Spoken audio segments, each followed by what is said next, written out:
Hello mga katoman, dito kami ngayon sa release ng tren na mamasada. Ayan si Katomang Bornok. Yan, kaway naman dyan. Yun. Mga katoma, pag ang pamasahe rito, may hinatid kami kanina, 10 piso lang yung binigay kasi malapit lang naman. Galing siya doon sa may highway.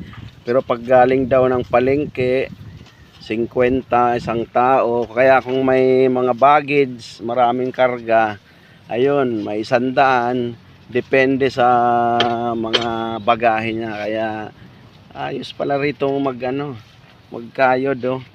Ayan, paligid niya yung bundok ng, hindi yan yung ano ba yung bundok sa yung panay buga ngayon? Mayon.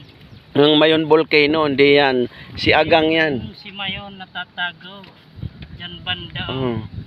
Yung natatakpan ng ulap. natatakpan. Sa may brown na bahay. Yung street ng bahay na yan, yung sa may pulang bubong yan.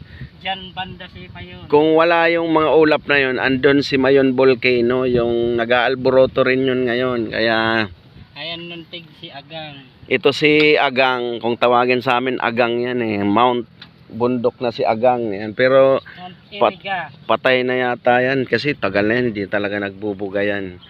Ayan daming isda yan ang kinabubuhay dito, palay, may naghihintay sa isda, atin kasalubong. ayan, ayun, meron palang kasalubong tong padjak. Ayan ganda rin ng saktuan sa niya ito, ayan, mga kalimitang pangkabuhayan ng mga tao rito. Padjak. Magkano pala boundary ngayon ang sa padjak? 50 pesos. Maghapon na yun? Oo, hanggang gabi.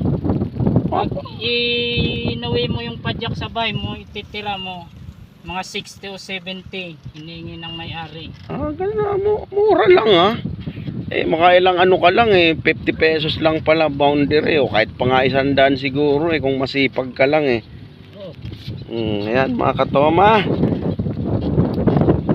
ang ano bang tawag nun, karaniwang pangkabuhayan dito sa bayan ng Baaw, Camarines Sur. Padjak, babush.